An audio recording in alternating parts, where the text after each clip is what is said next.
Ça fait maintenant 6 ans. 6 ans seulement et c'est déjà une institution. 6 ans et déjà plusieurs milliers de candidats, de spectateurs et de kilomètres parcourus pour recruter et rassembler les nouveaux talents de l'éloquence sur tous les campus de Sciences Po.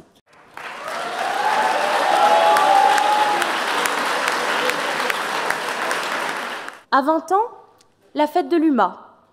À 30 ans, sortez de l'ENA. À 40 ans, virez à droite.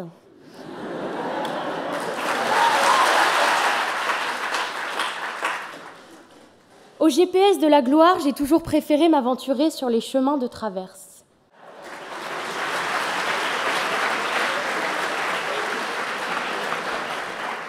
Je pense que, et sans mauvaise blague sur vous, Monsieur Montebourg, la mort est un miroir. Et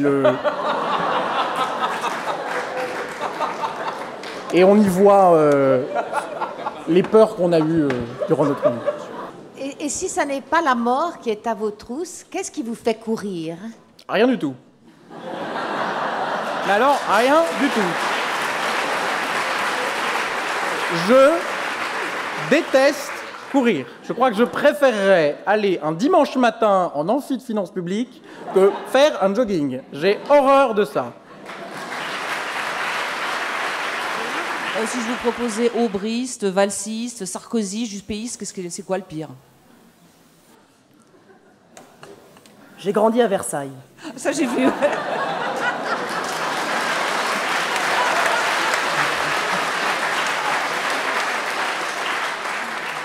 Alors, entre aubriste, valsiste, n'importe quoitiste, moi j'ai choisi orléaniste.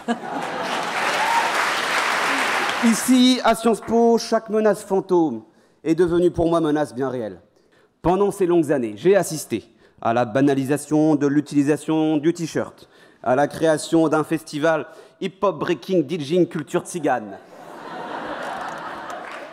à l'achat par Sciences Po de dizaines de milliers de gobelets en plastique biodégradable, à la prise de position de l'UMP Sciences Po en faveur d'Alain Juppé, ce matin encore un cours de jujitsu sous les fenêtres de la bibliothèque. Mes chers amis, ils ont commis l'ultime provocation la semaine passée en installant sous mes yeux une ruche, comme pour me dire à quelques heures de mon départ, Paul-Antoine, la menace Bobo a déjà gagné. Oui, Frédéric, je me souviens. Non, pas monsieur le directeur, le ministre.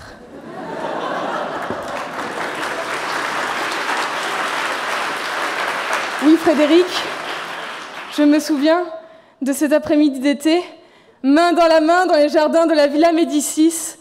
Tu me parlais de ton adolescence, tu me parlais de ta vie à Tunis, et moi je te contemplais, déambulant comme un mythe errant.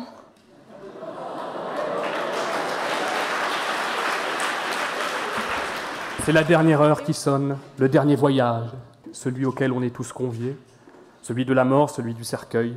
Et je pense qu'une fois les 400 coups tirés, il ne reste plus qu'à contempler la postérité. Pour vraiment conclure, féliciter les 257 candidats de tous les campus de Sciences Po. Ils ont été merveilleux et pour nous, c'est un plaisir de vous voir, de vous entendre parler. Et quel qu'a été votre parcours, vous pouvez tous être fiers du courage et du talent dont vous avez fait montre. Et c'est ça aussi, le prix Philippe Séguin. Le 3e prix est attribué à Thibaut Berger.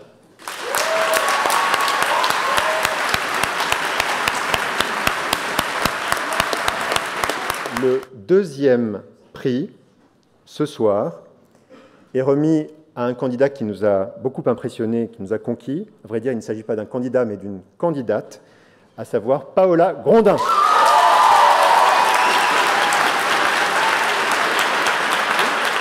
Le jury, à l'unanimité, s'est prononcé, à l'unanimité, je dis bien à l'unanimité, s'est prononcé pour décerner le prix Philippe Séguin 2015 à M. Pierre-Antoine de Carville.